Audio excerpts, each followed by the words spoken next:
3 రోజుల క్రితం ఆంధ్రప్రదేశ్ రాష్ట్ర ముఖ్యమంత్రి గౌరవనీయులు శ్రీ నారా చంద్రబాబు నాయుడు గారు డాక్టర్లను ఉద్దేశిస్తూ డాక్టర్లకి సుగం నాలెడ్జ్ ఉంది, ఈ సుగం నాలెడ్జ్ వల్ల రోగం ఒకటి చికిత్స మరొకటి అందిస్తున్నారు, దీనివల్ల రోగులకు పలు సమస్యలు వస్తున్నాయని చెప్పడం జరిగింది. ఇది వాస్తవమే అయితే గత 3 రోజులుగా ఆంధ్రప్రదేశ్ రాష్ట్రంలో వివిధ ఆసుపత్రుల్లో ట్రీట్మెంట్ తీసుకుంటున్న లక్షలాది మంది రోగులు, అంటే అవుట్ పేషెంట్ గాను మరియు ఇన్ పేషెంట్ గాను వారికి చికిత్సను అందిస్తున్న వేలాది మంది డాక్టర్లు, ఈ డాక్టర్లకి సుగం నాలెడ్జ్ ఉంటే ఈ పాటికి ఈ 3 రోజుల్లో వేలాది మంది రోగులు చనిపోయేవాళ్ళు. కానీ ఇది జరగలేదు కదా, జరగలేదు. అందరి డాక్టర్ల ఐక్యూ ఒకేలా ఉండదండి, అందరూ ఒకేలా ఉండరు. అందరు డాక్టర్లు భారతరత్న బీసీ రాయ్ గారిలా అవ్వలేరు, అందరి డాక్టర్లు పద్మశ్రీ కాలేరు, అందరి డాక్టర్లు పద్మభూషణ్ పద్మ విభూషణ్ డాక్టర్ నాగేశ్వర రెడ్డి గారిలా అవ్వలేరండి.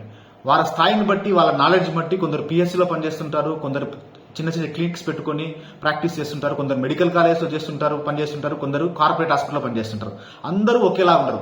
ఎక్కడో ఒకరో ఇద్దరు ముగ్గురు తప్పు చేశారని, రాంగ్ డయాగ్నోసిస్ చేశారని మొత్తం డాక్టర్ల సమాజాన్ని ఉద్దేశించి ఈ విధంగా మాట్లాడడం వల్ల డాక్టర్ల యొక్క నైతిక స్థైర్యం దెబ్బతింటుంది, వాళ్ళ ఆత్మవిశ్వాసం సన్నగిల్లే అవకాశం ఉంది.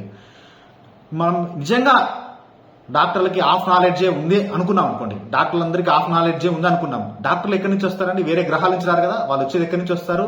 మెడికల్ కాలేజ్లో వైద్య విద్యను అభ్యసించి గవర్నమెంట్ నిజంగా వాళ్ళకి సర్టిఫికేట్లు ఇచ్చి ఉత్తీర్ణులు చేసి బయటకు పంపిస్తుంది కదా. నిజంగా ఆంధ్రప్రదేశ్లో కానీ తెలంగాణలో కానీ ఎక్కడైనా ఆ డాక్టర్లకి హాఫ్ నాలెడ్జ్ అని భావిస్తే ప్రభుత్వాలు ఆ మెడికల్ కాలేజెస్లో, ఆ గవర్నమెంట్ హాస్పిటల్స్లో, కన్సర్న్ హాస్పిటల్స్లో ఇన్ఫ్రాస్ట్రక్చర్ డెవలప్ చేయాలి.